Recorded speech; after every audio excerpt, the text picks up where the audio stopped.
This is Shikha Srivastava from mathematics farm. आज हम लोग क्या पढ़ेंगे? आज हम लोग class 6 chapter 5 that is understanding elementary shapes में एक्सरसाइज 5.4 का क्वेश्चन नंबर 7 सॉल्व करेंगे। क्या है question number 7? Fill in the blanks with acute, obtuse, right और स्ट्रेट। ठीक है, यहाँ पे आपको कुछ स्टेटमेंट दिए हुए हैं और यहाँ पे ब्लैंक्स हैं। इन ब्लैंक्स को आपको फिल करना है या तो एक्यूट से, या तो ऑब्ट्यूज, या तो राइट, या फिर स्ट्रेट। इन्हीं चारों में से आपको यहाँ पे फिल करना है। तो चलिए, A is an angle whose measure is less than that of right angle is।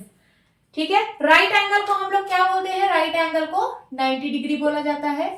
ठीक है, तो an angle whose measure is less than that of right angle, ऐसा एंगल जिसका मेजर 90 डिग्री से छोटा हो, उसको हम लोग कैसा एंगल बोलते हैं?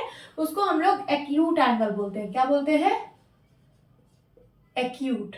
ठीक है, देन उसके बाद B, an angle whose measure is greater than that of a right angle is, ऐसा एंगल जिसका मेजर राइट एंगल से ज्यादा हो। राइट एंगल मीन्स 90 डिग्री, है ना? तो ऐसा एंगल जिसका मेजर राइट एंगल से बड़ा हो या फिर 90 डिग्री से बड़ा हो, उसको हम लोग क्या बोलते हैं? तो उसको हम लोग ऑब्ट्यूज एंगल बोलते हैं। कैसा angle? Obtuse.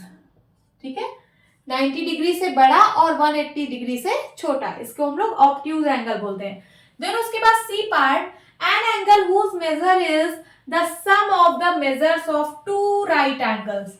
To right angles, right angle होता है 90 डिग्री और टू राइट एंगल मीन्स 90 और 90। तो ऐसा एंगल जिसका सम, अगर मैं इन दोनों का सम कर दूं तो कितना आएगा? 180 डिग्री। तो an angle whose measure is the sum of measure of two right angle, तो ऐसा एंगल, ठीक है, जिसका मेजर जो है वो सम ऑफ टू राइट एंगल के बराबर है, मींस 180 डिग्री है। तो ऐसे एंगल को हम लोग क्या बोलेंगे? तो ऐसे एंगल को हम लोग स्ट्रेट एंगल बोलते हैं। क्या? स्ट्रेट। यहाँ पे क्या फिल करेंगे? Straight. Then D part, when the sum of measures of two angles is that of a right angle, ठीक है, right angle means 90 degree, then each of them is, बोल रहा है कि when the sum of measure of two angle, अगर two angle के measure का sum 90 degree हो, टू एंगल का मेजर का सम 90 डिग्री हो, तो उसमें से दोनों एंगल कैसे होंगे? ठीक है, सो अब 90 डिग्री, यहाँ पे अगर मैं A और B लिख रही हूँ, A प्लस B, तो इसकी वैल्यू हमें 90 डिग्री लानी है। तो इसका क्या मतलब है?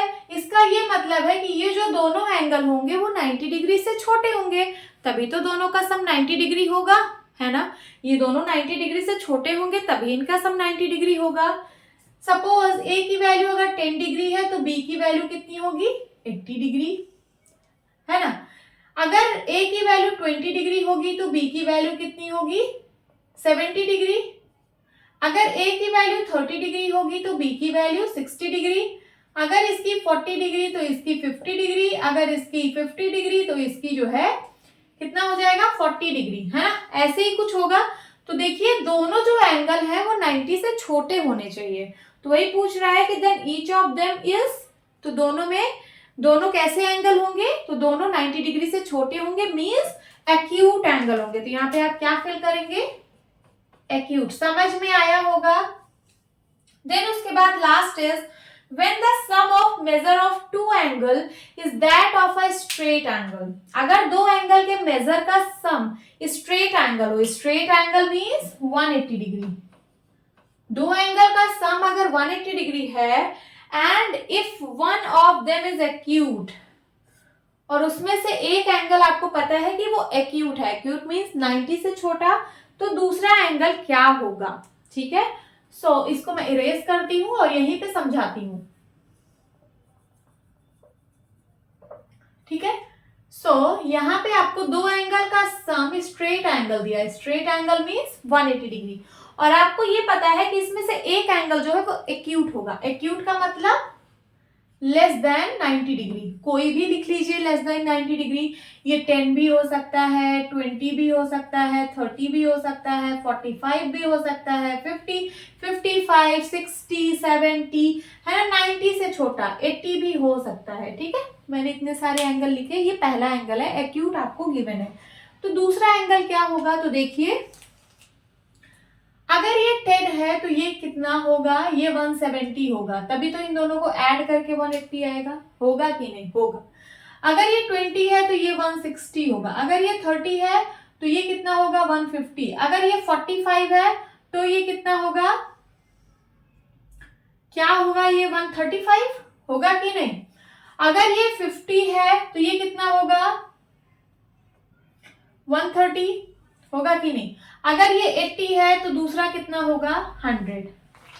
तो आपको एक पता था कि एक एक्यूट एंगल है, तो दूसरा कैसा एंगल आपको दिख रहा है, दूसरा आपको दिख रहा है ऑब्ट्यूज। ऑब्ट्यूज एंगल किसको हम लोग बोलते हैं, जो 90 से बड़ा होता है और 180 से छोटा होता है। तो यहाँ पे देखिए सारे एंगल 90 से बड़े हैं और 180 से छोटे हैं, तो दूसरा एंगल कैसा मिल रहा है, ऑब्ट्यूज। तो यहाँ पे आप लोग क्या लिखेंगे, सेकेंड एंगल इज ऑब्ट्यूज। समझ में आया, this is your answer. Hope students आपको ये क्लास अच्छी लगी होगी। मिलती हूँ अपनी नेक्स्ट वीडियो में, तब तक के लिए bye bye and take care.